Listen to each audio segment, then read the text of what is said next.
Good evening, good morning, good afternoon. Testing, testing. 1, 2, 1, 2.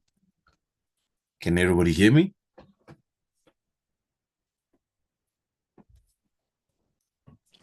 Yes, yes, we can. I can. Thank you, thank you. Welcome, everybody. I trust you had a good weekend. And what's today? Tuesday. Tuesday, the time is 6:41 South African time. I think we can start with 40 minutes, or rather 20 minutes behind schedule, excuse me. Yeah, let's get on with it. Let's start with the usual questions or comments, if any. How did NFP play out? Any question? Geopolitical events or any clarity seeking questions regarding what we have covered so far? I think for me, the excitement was for the first time, to ride the NFP wave. Uh-huh. And that was simply because of what do you call it? To front run it or whatever it's called. Yes. That to me was very exciting. It gave me hope that when you understand the fundamentals, Yeah, this can be done. Yeah, exactly.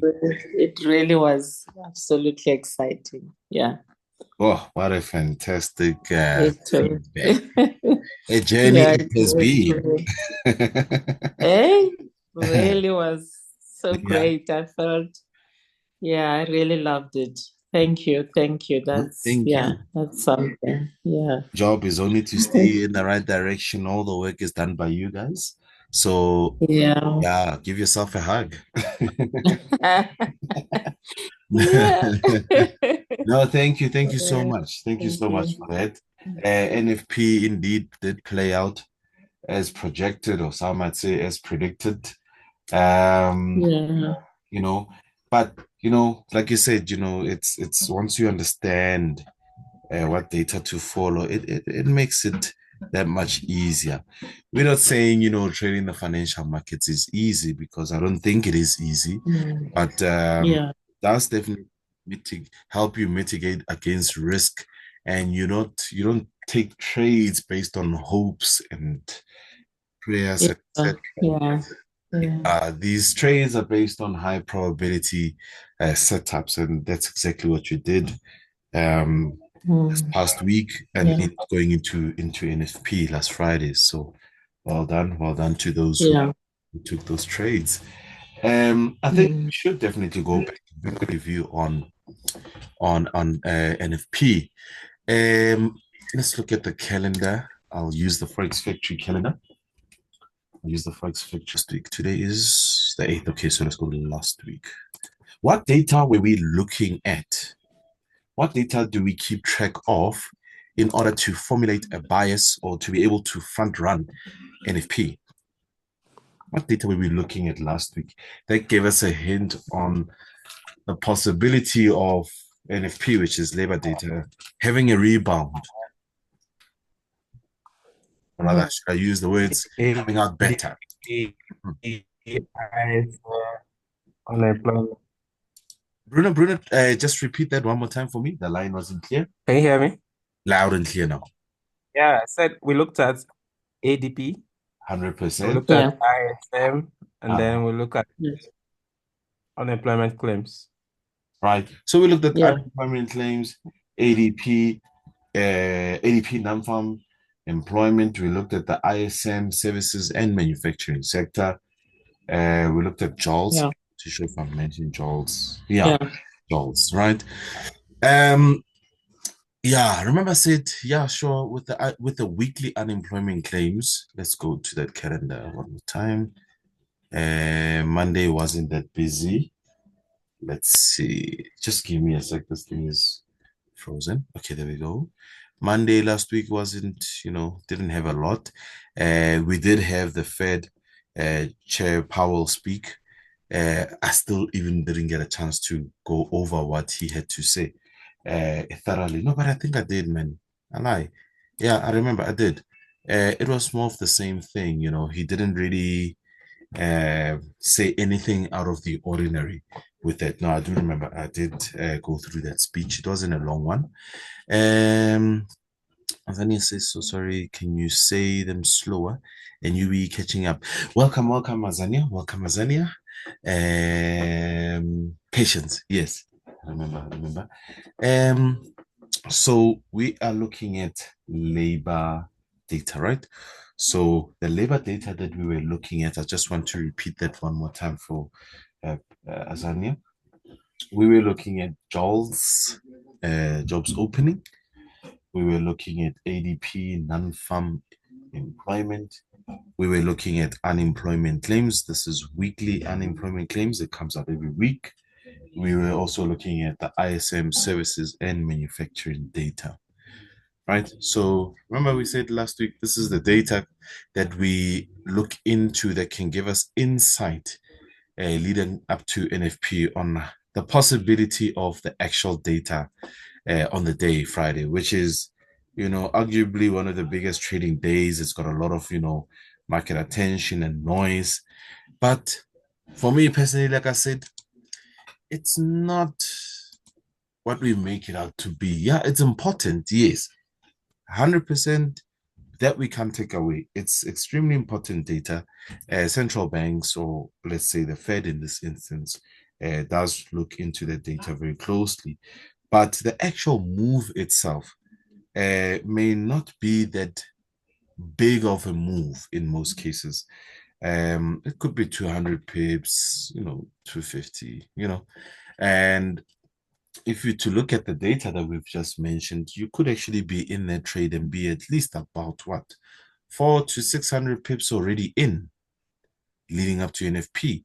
And so when the NFP data actually does indeed come out as projected, you are simply just further propelled into profit without having those heart palpitations and anxiety on when to enter. Is it, because things, it's a rather fast-paced action day, I must say. So in most cases, a lot of traders miss the best entries, and sometimes there's volatility, right?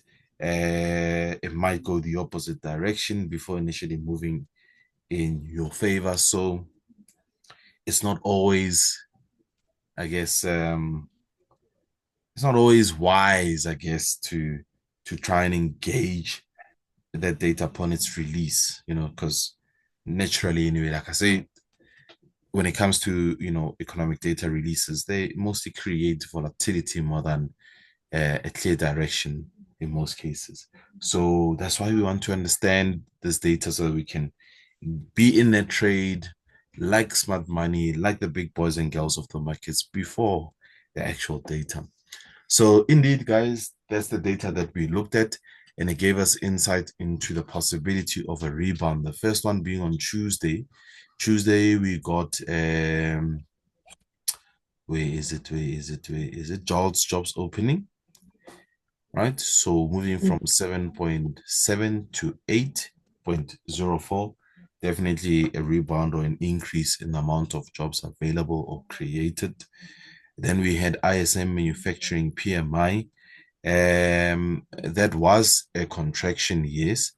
How can I put it? No, it wasn't a contraction per se in terms of the global industry standard, right? We the same at 47.2, but then we did look at it a little deeper, right? We went into that report. Now, I can't remember exactly if jobs were created. Does anybody remember under the manufacturing sector if jobs were created? If I remember well, that wasn't the case. I don't think we saw a significant increase in manufacturing. However, between manufacturing and services, which is the largest contributor to the US services, to the US GDP, the largest core is between manufacturing and services, which one contributes the most? Services, 100% services, right? So a lot of the attention will definitely be on the services data. right? One thing I do remember about last week's services report was that there was a decline, if I remember well, in terms of employment. But overall, that sector showed a lot of resilience regardless of employment slightly coming down. So under manufacturing, employment last August was 46.9, 46.0. So yes, there was a decline, right, to 43.9. It's contracting under manufacturing. And I believe we got the same under services, even though it wasn't that big. But overall, services definitely gave us quite a big number, in terms of, remember we said 50, anything above 50 is expansion, and anything below it can be concerning if it continues in that fashion. So services printed, I think 54. We'll look at the economic calendar. 54, which is the highest for the year actually. So that industry definitely is doing exceptionally well. Exceptionally well. Let's just quickly look at the data. Let's see. Is it opening? Okay, there we go. And the main thing, like I said, take your time to read the report to have context, right? But for the sake of time, I'm just going to be looking at the employment, because what we were concerned about for this past week was labor data, NFP, right? So employment, that definitely did contract as well, 48.1 from 50. But overall, this was quite a big number, right? A jump of 3.4% increase from August. So most of those sectors, and or rather most of those services orientated businesses, your restaurants, your tourism, financial services, attorneys, all the stuff, that would fall under services, really had not much bad to report on. Everything seemed relatively stable, right? So we've got this high number of 54.9, which is quite a big jump, 3.4. As did say, yes, we are seeing a contraction in the largest, in terms of employment anyway. We are seeing that contraction on underemployment for both services and manufacturing. However, the data beyond the ISM services and manufacturing reports that we got, we had, I did say on Thursday that if anything, I'm more, my fundamental bias is more to the likelihood of the labor data rebounding, right? And that's exactly what we got, because jobs opening, as you can see on Tuesday, that rebounded. ADP the following day, ADP, where's ADP? ADP, that too also jumped by quite a bit, from 103,000 to 143,000. Then we also looked at, which I mentioned, that it can be volatile because it's weekly, and of course it's not going to be that much of a great source of what can I say, data to really derive a bias out of. But we have to look at it in a much more broader sense, that unemployment claims. Yes, it did pick up, suggesting that checks, but then weekly that has been coming down. And of course, because it's weekly, it's not going to always be week on week be going down. So they're going to have, 1 week maybe a little weaker than the previous week, and then the following week might just slightly pick up. And so you get the point. It might move like this, but at the end of the day, we are seeing that less and less people are claiming for unemployment checks, right? So with all this data that we looked at, that definitely hinted to us that we are likely going to see a rebound in the NFP labor data on Friday, which is pretty much what we got. Average hourly earnings, let's see. Yeah, sure. That came down. 0.5 was much less. Most economists thought we would come down to 0.3, but we got 0.4, and that's why the number is good. Of course, if people are earning more, it's arguably a good thing for an economy, right? There's more money in circulation, right? We then have the actual number, which is very important, non-farm employment change, moved from 159, okay, to 254. So that's quite a substantial increase in jobs. And then we have unemployment as well, moving in the same direction, moving from 4.2 to 4.1. So this data, yes, we didn't have exact numbers, but we did play with the scenarios that if we do exceed the forecast, then we tend to experience an overreaction in the market, right? The direction is likely to be much more clearer if we can exceed, number one, the previous number and the forecast. You follow, guys? Remember, I said we want to engage the data, or rather, the data that is easier to engage is either completely surprising numbers or completely disappointing numbers. You remember that example? Yeah. So that's exactly what we got overall. We got completely surprising numbers.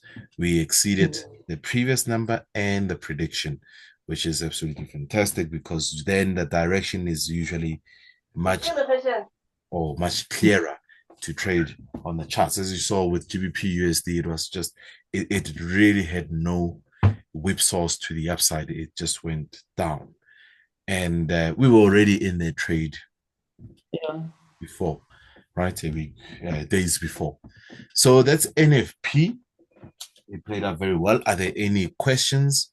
Maybe somebody is not fully understanding. Of course, those who have come in last week, and maybe some this week, haven't completely caught up with the recordings. It will all make sense once you go over those recordings. And remember, you will be, of course, don't be too hard on yourself. Just enjoy the learning process, and of course, I'm going to put you in the next class as well because you've just came in the middle of it, right? So some things may be very easy to understand, and maybe some not so. But for those who have started at the start, any question regarding what we've just spoken about? Excuse me. All good? Shall we move on? Okay. Are we risk on, risk off for the day? Or rather, let me put it this way, because asking about a particular day might be a little difficult. Now, with this data that's come in, what type of how's that helped in your bias? What type of trades are you looking out for? What do you expect out of the market? Let me put it that way. It could be any chart that you've been looking at. What do you expect out of that? Are you bullish? Are you bearish on that particular chart? What do you expect? How do you expect the dollar to perform? Because that is the beginning of all things. Always remember the direction of the dollar is quite important. So where do you think things are going? Yeah, okay. I think okay. For me, I think stocks will go up.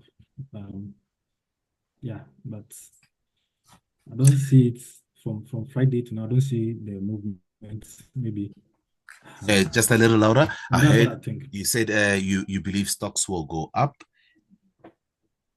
Can you hear me now? Yes, I can. Yeah, so looking at the data right now, yeah, I was anticipating that stocks, for example, will be bullish. Stocks will be bullish. I don't see the movement. Yeah, from Friday to now. Today's Wednesday or something. Okay. Tuesday. Yeah. I'm just struggling just a little. I'm not too sure if it's my side. Stocks are likely to be bullish. Okay. So I want us to look at one of the favorites. Let's have a look. See, I missed a trade for, but then Noel, I wasn't. It's not the end of it. Overall, which on the US stock market anyway, because we spoke about what happens in June. So where's last week Friday? Today's Okay, yeah. Okay, where's last week Friday? Let me just find it quickly. We can see a sell-off looking for fair value. Now, remember I said the data is positive, of course, for the US. Well, it came out positive, right? And this is where it can be a little tricky to engage, right? Because it is positive for the dollar and it's positive for the stock market. You can see that data, or you can see on the charts, both the stock market or your indices and the dollar moving in the same direction. And the traditional view, or the movement that we are used to seeing, is an inversely correlated one. If the stock, or rather if the dollar is bullish, then we tend to see the opposite on the stock indices. Those would sell, right? And vice versa. But then I have been asked, like I said, a lot of times this question that why would the stock market sell if the economic data for that country is positive? Yes, that's where we lose that correlation, because they can both move in the same direction, or simply it might follow the technical picture. The dollar might be strong, stocks might go down, simply looking for fair value, right? A fair price point where they could come in and buy again, right? So that price point here, and we've been bouncing at that level from last week. Okay, so we simply are now risk on basically from today. I think from today, yeah, risk on. So we have broken out of that corrective sell channel. The buys initially were meant to be caught right about here. I think I was looking valuation retest, and we could have initially. Did anybody maybe get a chance to catch that? Personally, I missed it. One. Okay. So, like Mr. Sarah said, we want to be bullish, right? Is everybody agreeing with that? Or do you have a different point of view? Remember, when it comes to trading the markets, it's always going to be a battle of the bulls and bears, because everybody's got a point of view and they've got the capacity to reason why they're seeing it differently. That is what I'm trying to build here. The ability to, or to expand on that capacity to reason, to be able to say, I'm looking at it this way because of X, Y, and Z. Right? Because that's what it is at the end of the day. You only, like I always say, you only have to look at Bloomberg just for one day, and you'll see that you can have in a panel of an interview, you might find 2 or 3, very experienced asset managers or slash hedge fund managers being interviewed about the economy and different stocks and where they believe, or what they think, how it's going to play out. And we all have access to the same data. Okay. But their point of view is not going to be the same. I might say, well, I see the selling, and the other one will say, I see buying, but they all have equally strong and valid points about, their bias. Is that making sense? Yeah. With that said, yeah, it maybe does. somebody else is seeing it. I just have something that.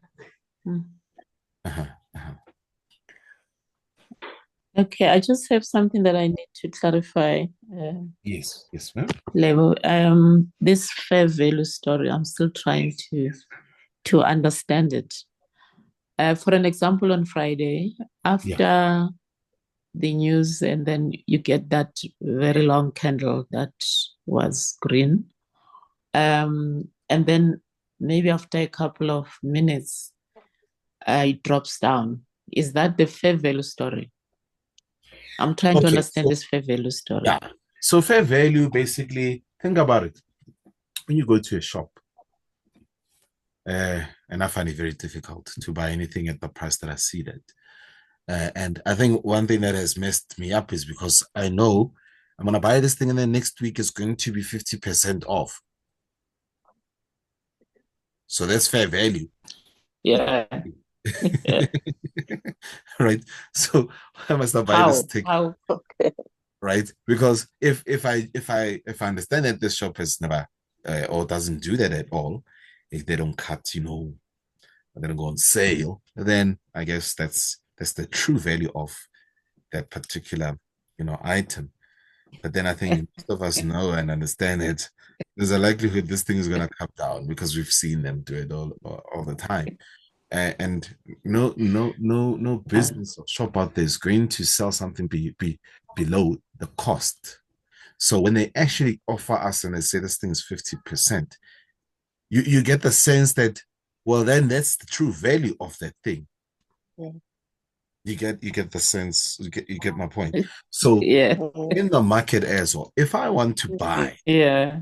I want to buy this particular index, right?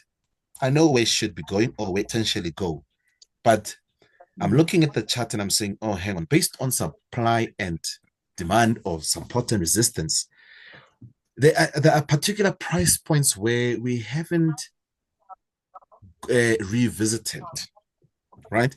And that fair value basically is that point where you've seen in the market that you believe price should revisit. Where is this? Let's change its color. Give me a sec. Okay. Right? We are up here. Or rather, let me give myself some space.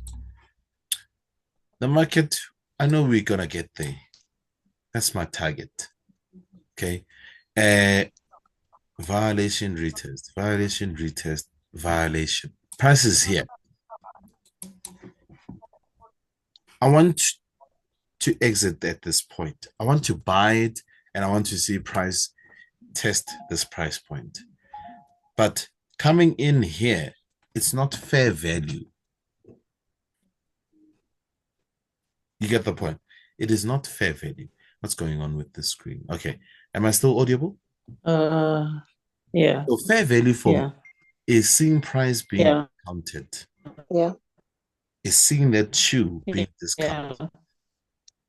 Now I'm not only going to buy just one shoe now. It's at fair value. I might even buy two now. Right?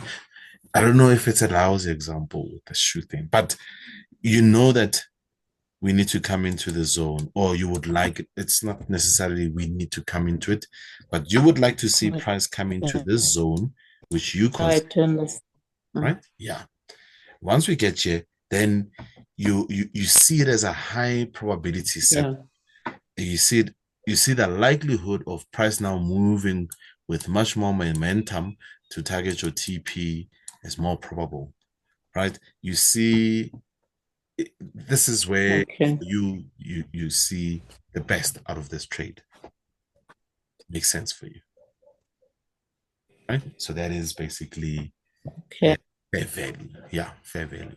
So the market, during times of, let's say, high impact data such as NFP, we would have already likely identified key levels of interest. And let's say it moves because of that data, it moves and it just goes whoop, right? Violating one or two levels, right? Now, with that data, you understand that, yeah, sure, we should be bullish on this, but then now coming in at this point, that's not fair value for you. You would like to see the price being discounted. It needs to revisit certain levels, right? It needs to revisit certain levels before you can say, right, this is perfect now. Fair value, I'm buying now. So that's basically how I would define fair value. Okay. Alrighty. So, all right. Thank you. Understand it now. Okay. Pleasure. So, the data that we've received is indeed data that would instill confidence, right? That would make you want to take on or invest in the US economy. Wouldn't you want to? Because, I mean, it shows that things are relatively okay. right? People are not losing jobs by the thousands extremely fast. The labor force is still very resilient, right? Yes, we understand that the economy has been slowing down over time, and we understand why it's been slowing down, right? This is as a result, of course, of the monetary policy that most actually central banks in developed economies have been using, right? Slowing down that, basically slowing down the global economy. But now, remember, I said it's they're always trying to strike a balance. Who's they? I'm talking about central banks, right? I'm talking about the Fed. I'm talking about the ECB, the Bank of Japan, BOE, Bank of England. Everybody's always trying to strike a balance. The economy, like I said, always think about it as an economic wheel, right? The wheel will turn, but there's a pace that sometimes it's too fast, they need to slow it down, so they'll change the policy. Sometimes it's slowing down too quickly or it's too slow, they will change the policy to increase the economic pace. So we are coming from a global economic setup where it was moving too quickly. It was expanding too quickly. It's not a good thing, right? Just like anything else that would move too quickly. If you drive at 300 kilometers, the risk of you crashing get higher. You get the point. So the same would apply with economies as well. It needs to, so they're trying to always regulate the speed of things when it comes to the economy by using different monetary policy tools.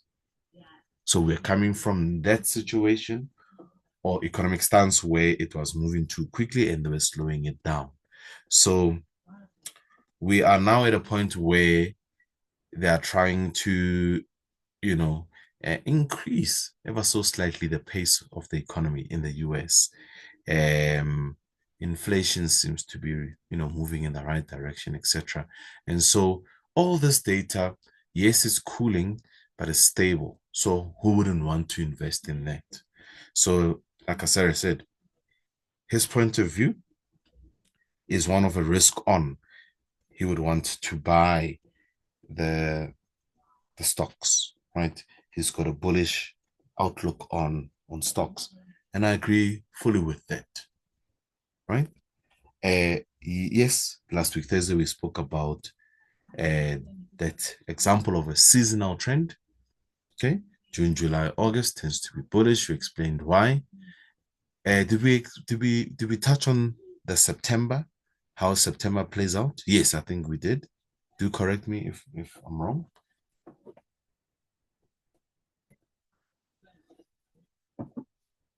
How does September tend to play out year on year?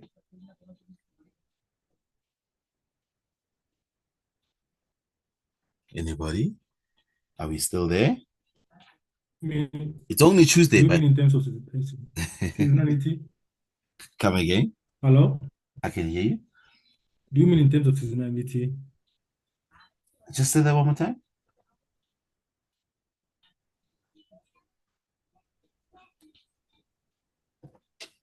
Are you still Do there? you mean in terms of seasonality? I'm Do you mean struggling seasonality to or hear you. yes, can you hear me?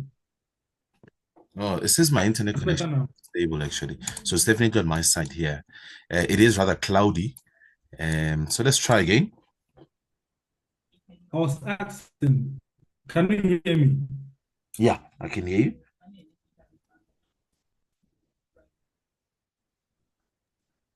you. So I was asking, do you mean in terms of seasonality? Yes. Yes, in terms of seasonality. Yes.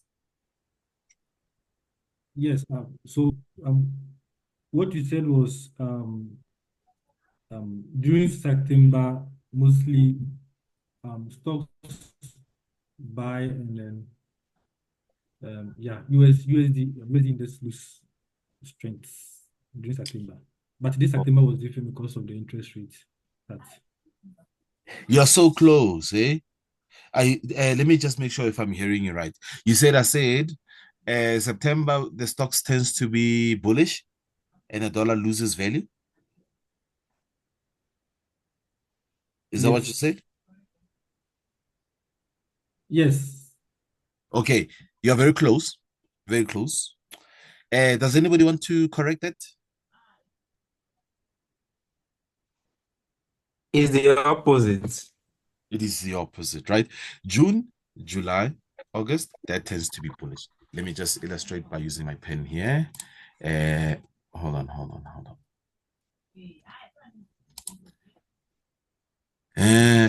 Come. Where is my pen? Okay. June, July, August, right? We tend to move in this fashion. September, we tend to look for fair value. So there's a corrective sell that happens on the stock market. And remember, of course, if the stock market is moving this way, the dollar moves this way, right? So we tend to see a strong dollar and weak stock markets during the month of September, right? September, do remember that it is the last month of Q3, the third quarter of the year.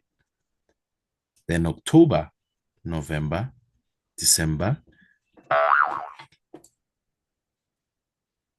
that's how it tends to move.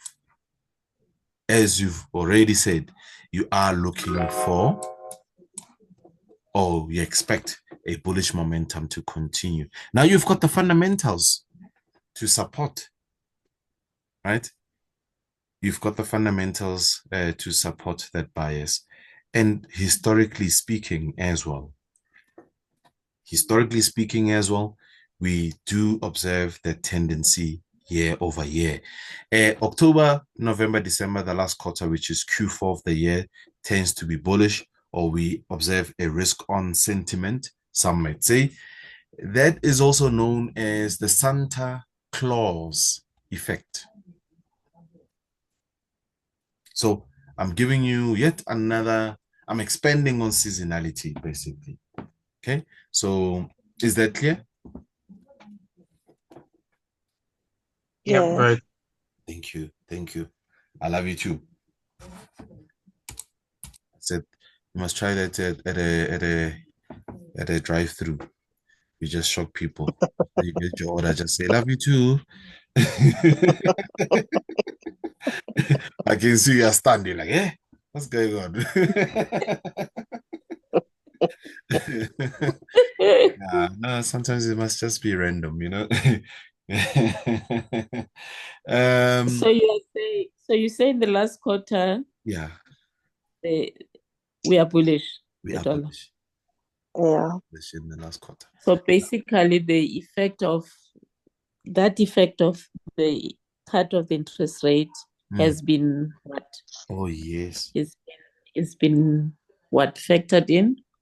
You see, the fact that we are now, remember, the monetary policy that has been implemented has been since 2022 has been a very restrictive one. Okay. And the argument that I've also, I hope I won't lose you at this point. I've always made the argument that a hiking of interest rates, yes, means that the economy slows down. That's what they want to achieve anyway. Now, there's always that argument that when you hike interest rates, that means your stock market becomes bearish. No, not entirely so. No, that I completely disagree with.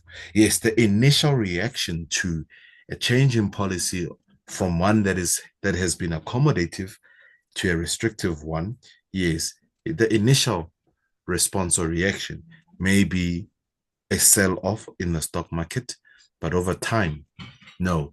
What it simply does is it takes away the liquidity out of the market. So things won't move at the type of pace or momentum that we are used to, seeing or enjoying. Okay, so we've just recently moved from a restrictive monetary policy to a very accommodative one. Just 2 weeks ago, interest rates were cut, not by 25 basis points, but by 50. That's very accommodative. that reintroduces liquidity into the stock market, right? Because remember I said, when you lower interest rates, you're increasing the money supply. And how do you increase money supply? Is through credit. That's the type of economic setup that we have, okay? When people have access to cheaper money, and the economic wheel starts to turn much faster. Yeah. Right? So that's the situation that we are getting into. That cutting of interest rates is not going to be apparent instantly, but it's working its way through the economy. People will have access to cheaper money. When I say people, I usually tend to refer to households, okay? But businesses, which is smart money and investment and investors and the wealthy, they don't use credit to spend it. Okay. Yeah. They use it to expand or invest. Yeah. Right? So they're buying. So it becomes what they call, arguably, it becomes what they call a risk-free trade. They will go and take that loan of, let's say 100 million US dollars, and maybe they only get to pay at the end of the loan. Maybe they're liable for only, say, 10%. 10% of 100 million is what, 10 million, if I'm not wrong. 100, yeah, I think it's 10 million. Yes. Right. Yes. So that's what they need to pay back. Maybe it's over 5 years. That's what they need to pay back to the bank. 10 million. Not much. So now what they do is, they're not borrowing that money to go and spend it. They're borrowing that money to go and invest it. So smart investors, they take this 100 million and go chuck it in the stock market, such as Nasdaq, Dow Jones, and S&P 500. And so that's why you'll see when interest rates go this way, the stock market tends to build up on its momentum to the upside. It's cheap money being taken and being pumped into the stock market, and it moves this way, right?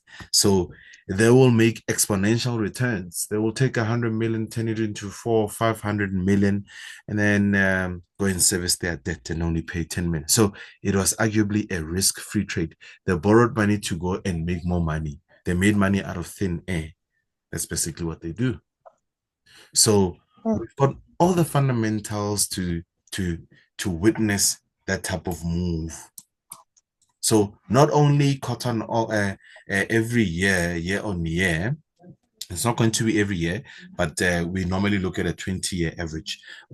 Based on these 20 years, there's a tendency for October, November, December, the last quarter of the year, to be bullish. Now, what supports this move, or what makes us very comfortable to entertain that possibility, is when also it is supported by such an accommodative monetary policy. The fundamentals are in alignment with the year-on-year tendency and are in alignment with the current technical picture that we are looking at. I mean, violation retest. Don't you want to continue buying? Wax on, wax off. That's it's the rhythm that you're seeing right now. Why go against it? For anybody who's just a technical trader, which I don't believe there's just people who are technical traders, right? You would want to definitely entertain the buys. It makes sense. If you are observing a bearish and you violate, what type of trade do you want to entertain? You want to entertain buys.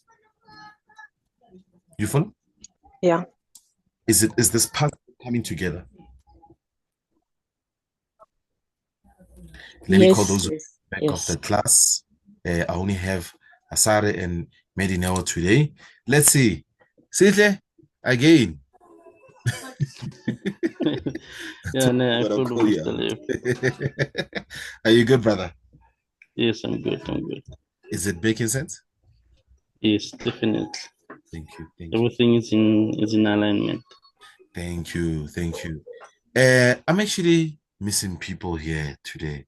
I see. No, actually, now that I look at this, no, half of where's everybody? Like half of the people are actually not here.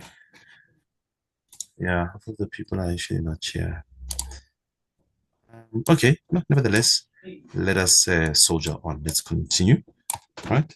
So that is yet another example of a seasonal trend. Right. So, and we've got all the fundamentals to back up this bias, this bullish bias on the stock market. Now, of course, and like I said, at the end or at the start of a new quarter, we have earnings. Remember that? Earnings season, where all the big boys and girls, the companies that are listed, will give us a report on how the past quarter performed. You remember that? Yes. Yes, we do. Yeah. So now, if the Both previous class. exactly, so if the likes of Google, Meta, Tesla, Microsoft, you name them, the heavyweights, if they come out, if the majority of these big boys and girls come out and say, you know what, because the data is interpreted the same. So there's a previous number, there's a forecast, right? And if we indeed see that they did better than the last quarter, investors are confident. They say, okay, this is great. I want to invest more money, right? I want to invest more money. They're doing well. But if most of them show us that, hey, things are not so good, that could change then this picture. It could change the likelihood of us pushing to the upside. All on the same page? Yes. So what are you saying in terms of their reports? We must expect reports from October onwards. 100%. 100%. Okay. So you must keep abreast with the developments, right? All types of news, scheduled, unscheduled. You're gonna catch it on Forex Factory, but when it comes to the earnings seasons, reports, remember I said you're not gonna find them on Forex Factory, and maybe most. You want to go to Trading Economics for it, because you don't want to trade blindly, right? You might see a fantastic trade setup based on the data that you have, based on the technical picture that you're seeing for the day, and not be aware that today we are actually getting a reports, earnings report from, say, Google in the next coming minutes, and you've just executed what seems to be potentially a great trade, and then you wonder, why did it not play out? So you want to keep track of that data here, right? And you're going to know what data is important. There's a lot of companies what, Pepsi, sure, it's a big company, but really it's they don't make center stage. They don't take center stage. We want to follow the ones that everybody talks about, the ones that make headlines. You will know by watching your Bloomberg, etc. We know, like the ones that I've just mentioned, your Google, your Teslas, the big boys. When they are about to release, you're going to hear it first there on such platforms, right? But you can also just check them here yourself and get an idea. Alrighty? Okay. Alrighty. So that's an example of a seasonal trend. Now, it's not really what I wanted to spend a lot of time on today, but then I wanted us to really just talk about it thoroughly and not just leave it in the air. It's just hanging, right? I must be honest with you. I am rather tired, right? So, so I'm not gonna go too deep on monetary policy today. So yeah, I'm not gonna go too deep on monetary policy because I literally just got back home at 4 a.m. this morning. I had to literally drive out to Botswana and come back. Literally, it was in and out. That's something I had to sort out. So just I guess business related stuff. It was a little bit of an emergency.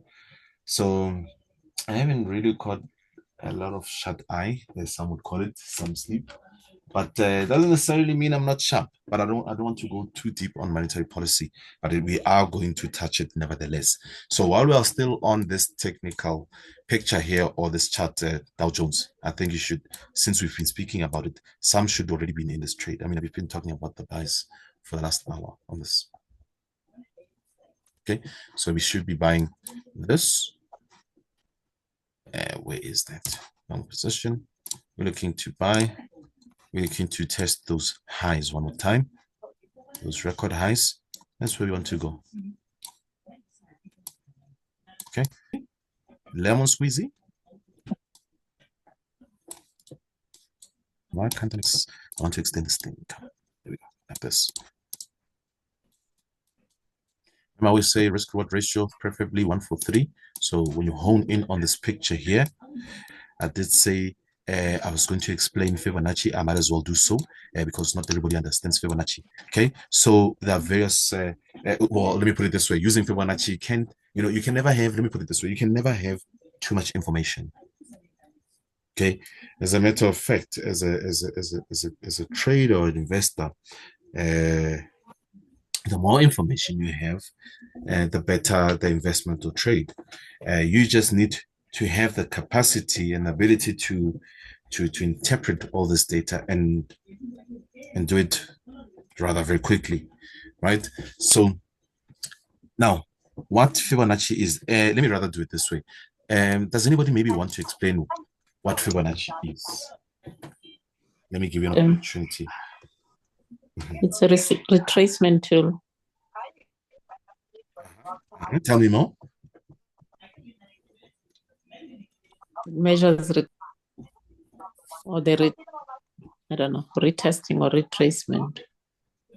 Okay. No, you're on the right path. Anybody else wants to add onto that? Okay, I think with the Fibonacci, can you hear me? Loud and clear? Can you hear me? Yes, sir. Okay, so I think the Fibonacci, there are some golden levels that we anticipate price to retrace, especially around 50 to 60 level. So that is our golden level. Yes. You're quite correct. So let me add on to that. I'm not taking anything away from the two explanations. They are quite spot on. What Fibonacci is, at the end of the day, it's a tool that has been there for many years. Fibonacci can be applied or has been applied in various fields. It's a mathematical approach of some sort used by scientists, so it can be used pretty much everything. Right? Now, what we are looking for when we use Fibonacci, it helps us, let me put it this way, it helps us to identify key turning points in the market. Right? Now, this is something that you can do by eye, by paying close attention, right? To price action. You can literally do it on your own.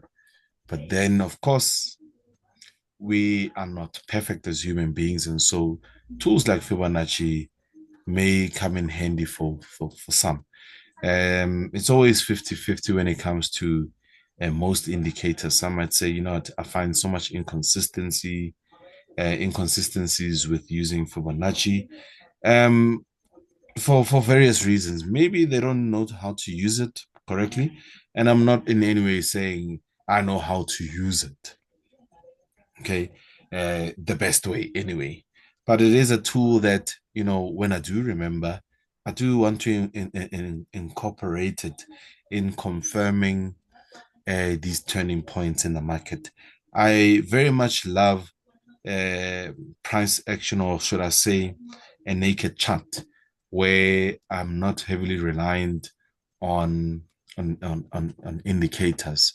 Right? I just find it much more enjoyable, and I want to make a trade decisions purely based on my findings. Right? So yes, when I do use a An indicator is merely for confirmation, right? It's there to complement my findings, right?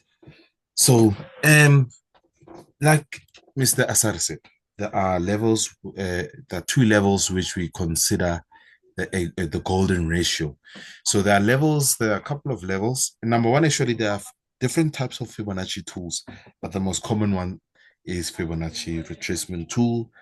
Some use a Fibonacci extension.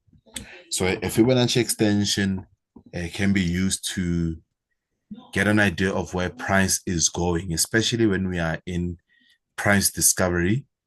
In other words, price hasn't been there, it's at record highs. You can use a Fibonacci extension to determine where the next turning point is. In other words, where the next resistance level is if it's bullish, or where the next support level is if price is bearish. Is this making sense? Is it clear? Yeah. Okay. Now for a retracement tool, Fibonacci retracement tool, it's simply telling you if we've been bullish. Where's my pen?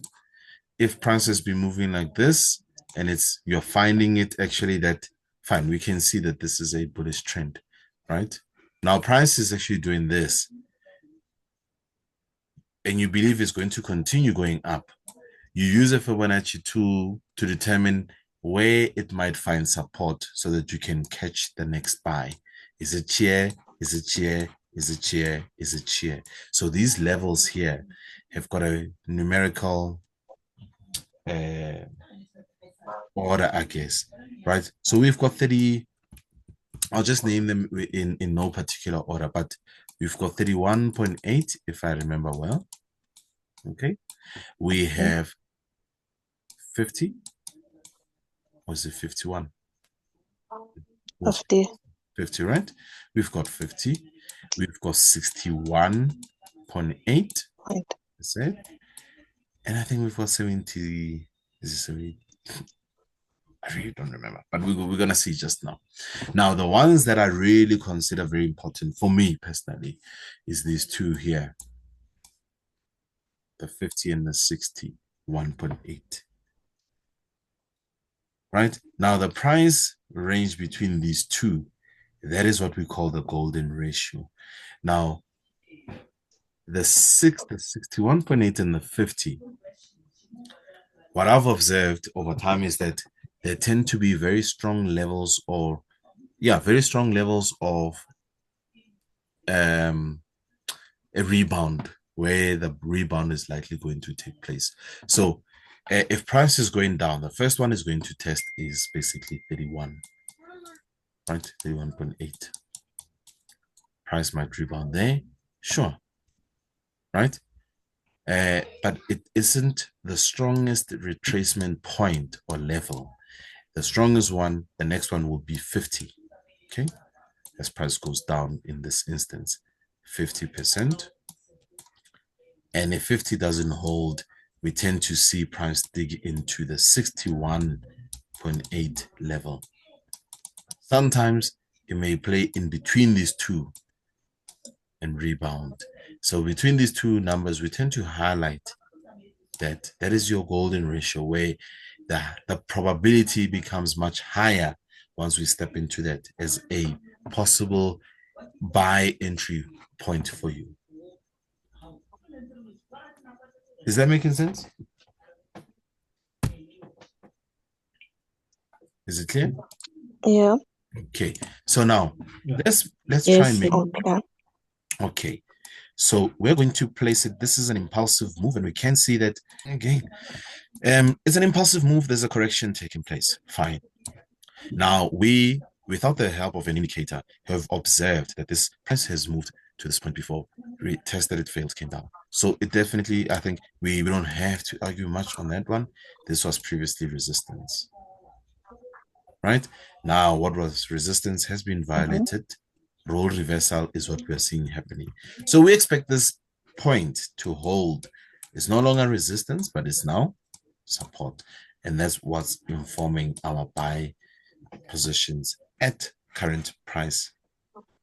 Okay, so if it fails, it's not the end of life, I guess, right? And we can Fibonacci. We're going to measure from the bottom, swing low to swing high. We're going to use that Fibonacci retracement tool to figure out if it could go even lower before pushing higher. Some use it just that in that particular way for their entry, okay? For their entries. So Fibonacci, where are you?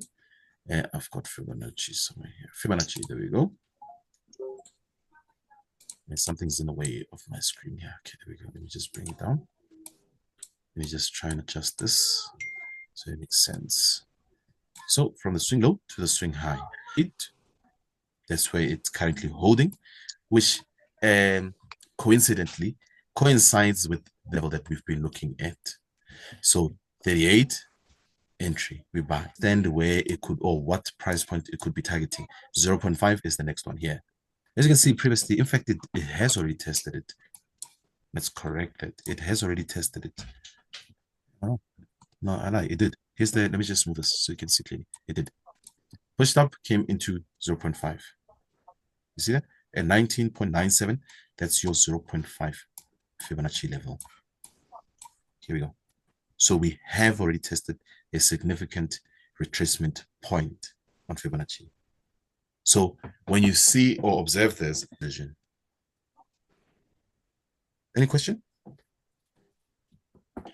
Level. Of course, if then how yeah, do you know it won't, how do you know then it won't go to 61? Nobody knows. That's the beauty about it, eh? Nobody. I wish I had that crystal ball. You say you become emotional when Okay. you leave that X, Y, and Z. Even when you're wrong, you can't accept it.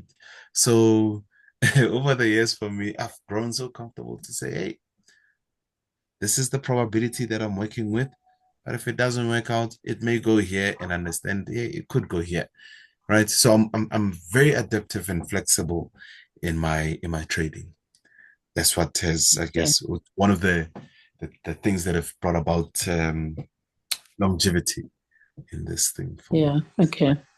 Okay. And I think as I move away from Fibonacci, because you sit in 0.5 and 61.8, that's your golden ratio, right? So it could potentially dig in. It should close below this point. This is where I start to question the momentum in that particular direction. I start to question if that move to the upside is still valid. Okay. Yeah. All right. This is where I say, no, I shouldn't be buying right now. Okay. All right. No longer, I feel like we're no longer now targeting fair value.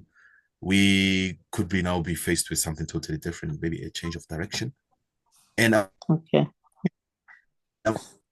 Simply because we closed below 0.61. This is where now I have to go and review the entire setup and say, and set up a new criteria for entry and say, okay, where will it be very obvious for me that now bulls are no longer in control and I should be selling? Right? So I set up that criteria and I wait for it to play out. A lot of us, we want to just simply, okay, that one failed, we go this direction. Right? Okay, sorry. Yeah. My PC is not charging. Don't know why. Let's see. It says it's going to die. Oh, 12 minutes. Oh la la. Okay. Yeah, even monetary policy, I don't think we'll be able to do it. Well, continue with it anyway for the day. Okay. The difference between seasonal and maybe. Go ahead, man. Go ahead. Oh, there we go. It's charging. No, I was just saying that maybe next time, I would love to see how the Fibonacci extension works, especially when. Sorry, just say that one more time. Yeah, I'm struggling. I'm struggling. Okay. Fibonacci extension. Yeah, I was saying I would love to see how it plays out on gold. Oh, Fibonacci extensions. I'll be honest with you. Yes. I don't use them. I don't know how to use them. Okay. All right. No, that's fine. I'm just curious. Yeah, I'm not going to be You know what I use? Remember, I said zone to zone. Remember zone to zone, Yeah. right?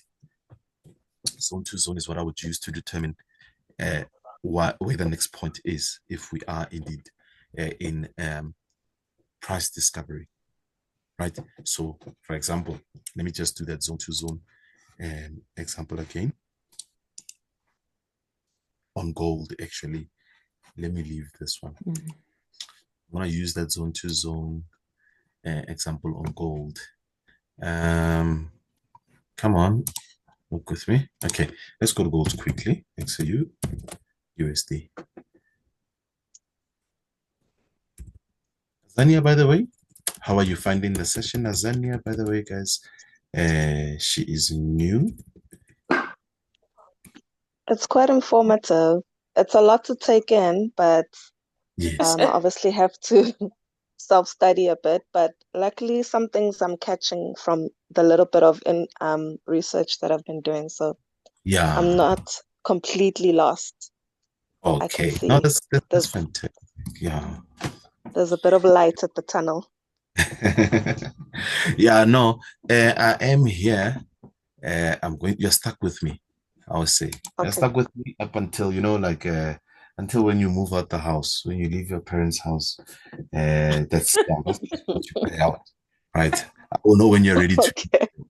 I'll see you interact less and less with me. Then I know, okay, their wings have grown. Their wings have grown. They're flying on your own. So you're stuck with me, my dear. Yeah, you're stuck with me. Okay. Yeah. Good to hear. This is no fly by night. Yeah. If you ran away from school, welcome back.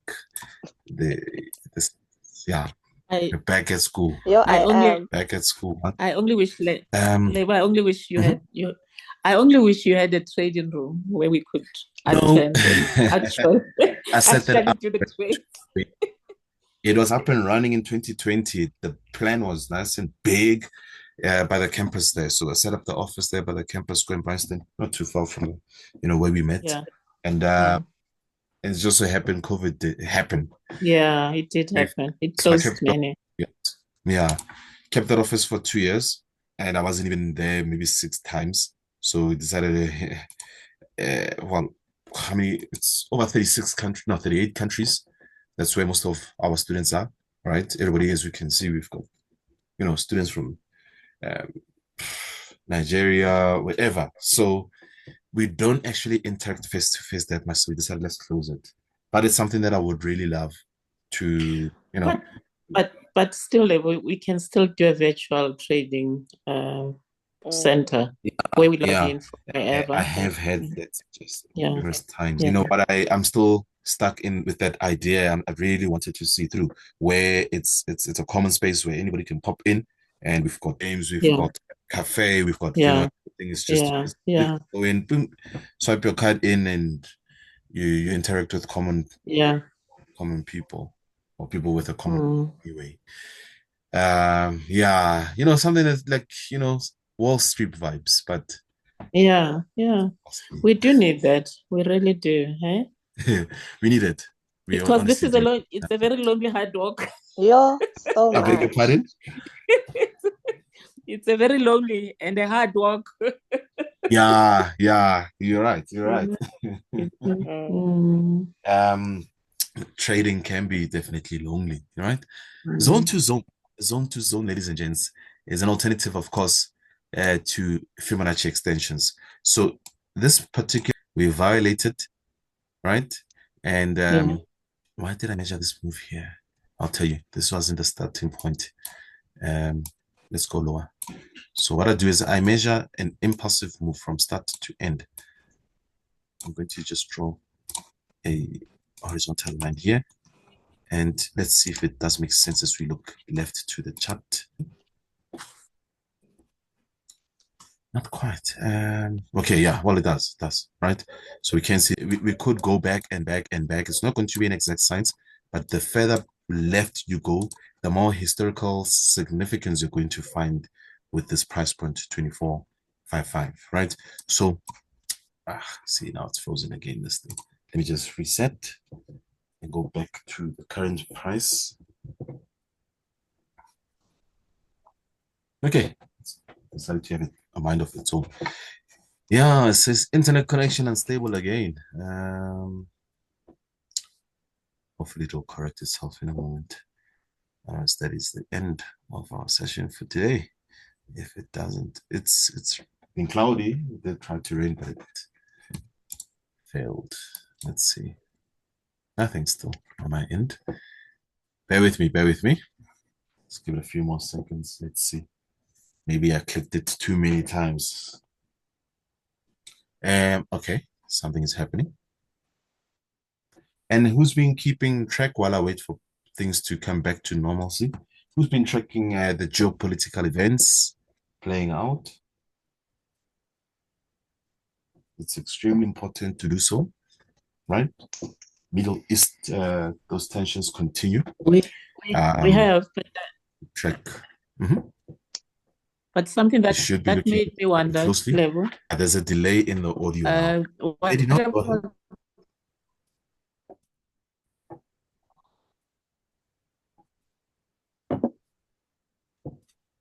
Yeah, does like the current one in US. Does they have any impact? I must say. Are you there, Level? Yeah, the line is deteriorated, I must say. And you know how it is. Whenever you say, "Are you there?" or "Can you hear me?" That's the only time it becomes clear. So I didn't hear anything.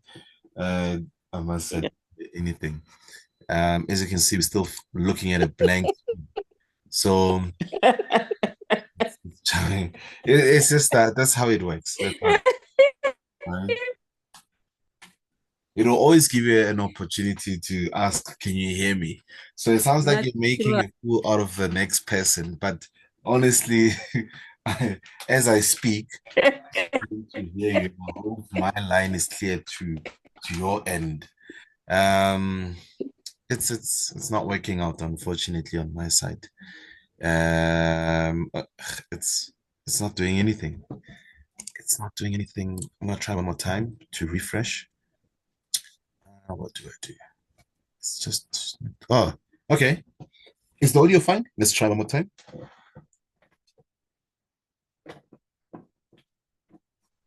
Test. 1, 2, 1, 2. The audio is gone now. The audio is gone. Hear that? That's my loss of network. I'll just continue speaking until you can confirm that I'm back and you can hear me.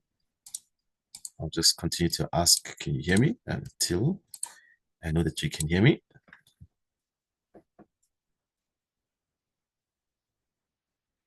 We are left with at least 13 minutes of the session. I want us to use it.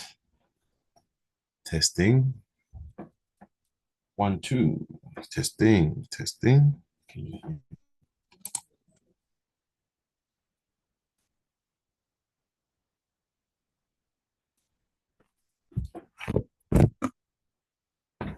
Testing. Can you hear me? I can't keep up. And if I love you, the shame. I get it.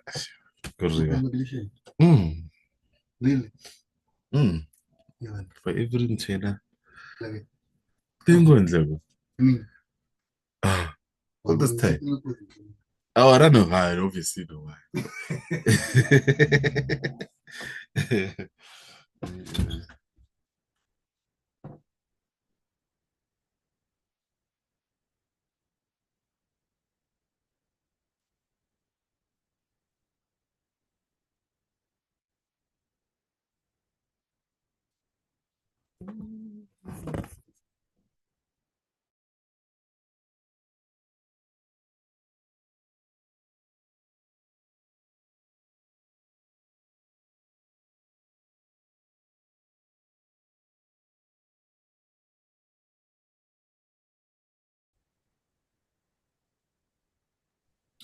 Testing, I think I'm back. Oh, Yeah. I think I'm back. Just confirm, can you hear me? Yes, we can hear you. Yes. There we go. Yeah, sorry about that. Beyond my control. Let me just make sure this thing is recording. Yeah, it's recording. So move to here. Previously resistance. We did do that zone to zone 2530. The previous NFP, not the one that we just not last week's one, but September. What do we know? Well, yeah, at the start of because the first Friday of the new month, that's NFP, right? So we've measured that impulsive move. When you take it and measure here, I did say we remember. Let me just refresh your mind. I said violation will come in back into that zone 2600, but we didn't quite see that role reverse. Then for us to continue to buy and target 2700, because my target is basically 3000 on gold, right?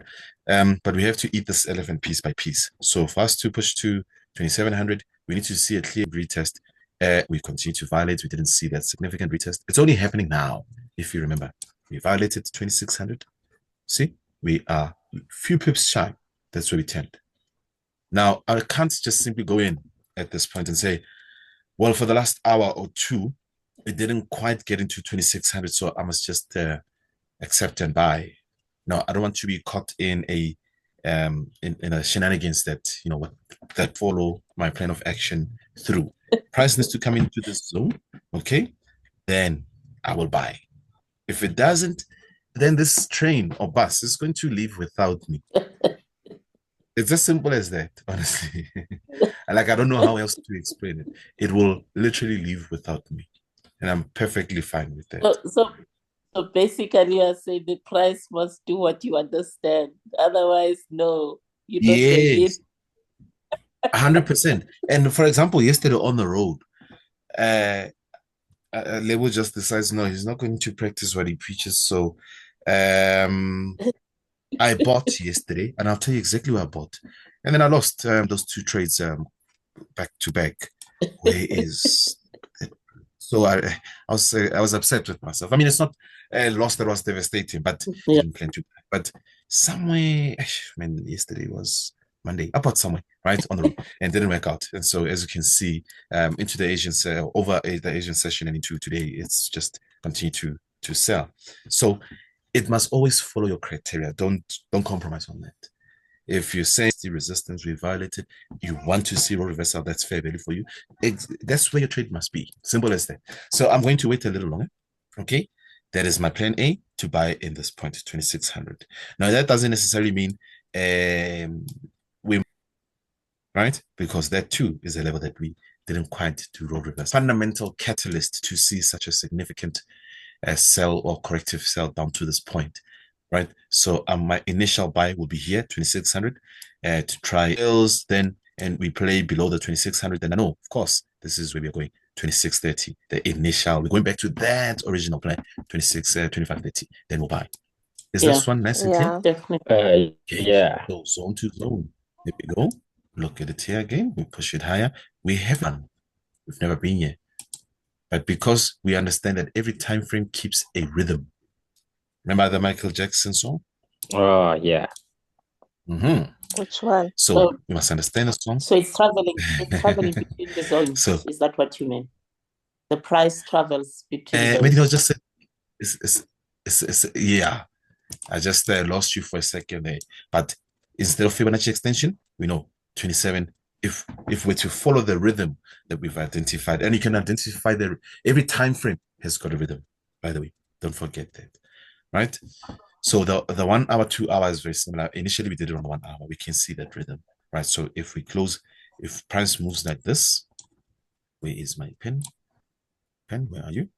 We bounce off here, up, up, up, down, down, down, down, up, up, down, down, up, up, up. You get the point. My drawings are not getting all messed up. We want to see price. Violation, retest. When we get here, we know we're not gonna. It's a calculated guess based on the rhythm. Okay. The next price or interesting price of interest or point of close to the 3,000. Yeah. So please do go and find out the difference between cyclical and seasonal trends, because the examples that I've just showed that we spend more time on today, November, December, June, July, August, September, October, November, December. Those are all examples. Those are all seasonal. Those are all seasonal, right? Seasonal trends. So our okay, trade. Can you pose the question on the page? Hello? I beg your pardon? Can you pose the question on the page? Can I pose the question on the page? Oh, okay. On our page. Okay. No, we'll do. I will definitely do so. Don't forget those buys, because I really want us to catch those buys. It's going to be exactly at 2,600, right? It might just do a liquidity grab slightly below. What do I mean by that? Okay, so look at how, where is the price point? Where is the price point? Okay, the previous, yeah, 25.98, 25.94. So remember, I said if you're going to focus on a particular product, look at a region of price. So if it dips into or below this 25.95, you don't panic. Maybe anything below 25.95, that's when you might. When you do enter into this buy trade, your stop loss should be below 25.95. Right? So now that you know that, you can choose the right lot size and not take on too much risk. Nice and clear? Yep. Alrighty. So gold, we can buy current, gold. Let's wait for it to go a little lower. And that might not happen maybe today or within the Asian session, because I've been noticing, or what I've noticed anyway in the last couple of weeks, maybe 2 months, is that when it comes to the Asian session, what happens during the London and New York session, we tend to see the opposite in the Asian session. So we've had a bearish push basically for the day. We might see it push up or go sideways in the Asian session, right? So we might not dig deeper into the zone. By the way, also, which coincides with what I've said, the Bank of Japan or Asian traders, let me leave the Bank of Japan for now. They do play a part in this, but let's say Asian traders tend to continue to sell the dollar in their session, right? This is it's not entirely currency intervention, which is a concept that I'm going to still talk about, but we tend to see psychological price points being targeted to the downside on the dollar. We tend to see a bearish dollar over the Asian sessions in the last couple of weeks, months, right? So if we indeed have that type of scenario, then of course gold, which already had a bearish day, might just push up. So let's say yes, it does. It doesn't quite give us that buying opportunity at 2,600. Where should sells? Because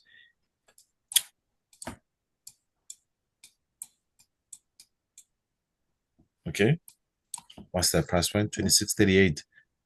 Support, support, support, support, support. Boom. Okay, that's a significant level violated. What should you expect?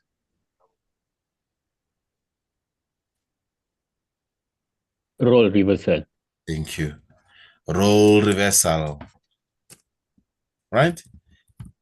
It is, you know what, like I said, I won't take away from other methods out there, ICT, whatever you want to call it. There are many methods of approach out there, but you can't beat the basic, the primary school thing, man. You know, IAEO. Fundamental. Right? It is the most simplest thing. If a level is violated, we expect a retest. That's where we want to entertain it. If a level is violated, we expect a retest. That's where we will entertain it. Continue. Right? That's how we're going to play it. So a level has been violated finally. A retest might take place. Okay? sellers, of course, are there. So when you approach it in this oversimplified manner, if I can put it that way, there's nothing confusing about it. So we know where bears are, we know where bulls are. Simple as that.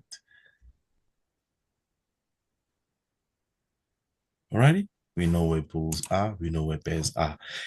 I'll tell you exactly where I have my sell limit orders are, or my sell pending orders.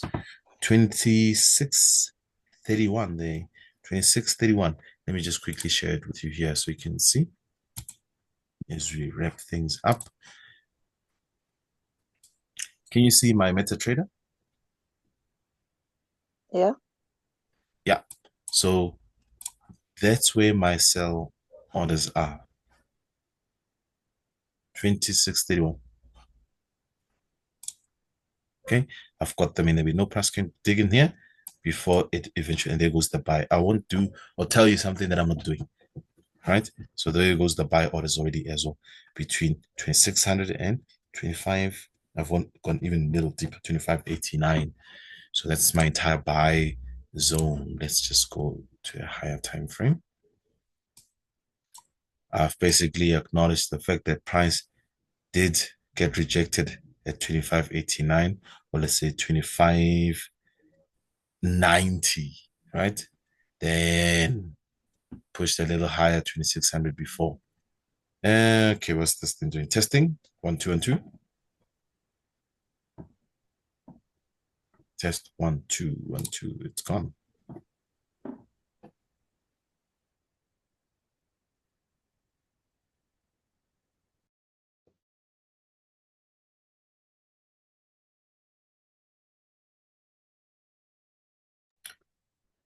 Traders, I'm back. I'm going to try and wrap this up as quick as I can because, as you can see, the network is rather very terrible. Have you guys been sitting in no-code silence? That's no sense of community. Can you hear me?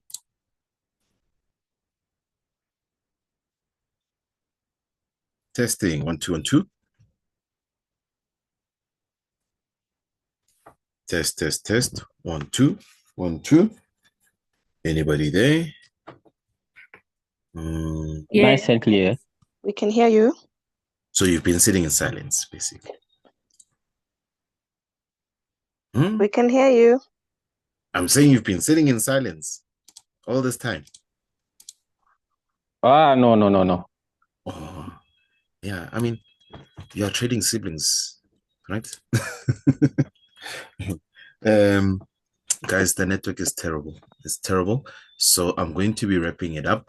I just wanted to make sure that you got those levels, so those pending orders on gold. Is it nice and clear?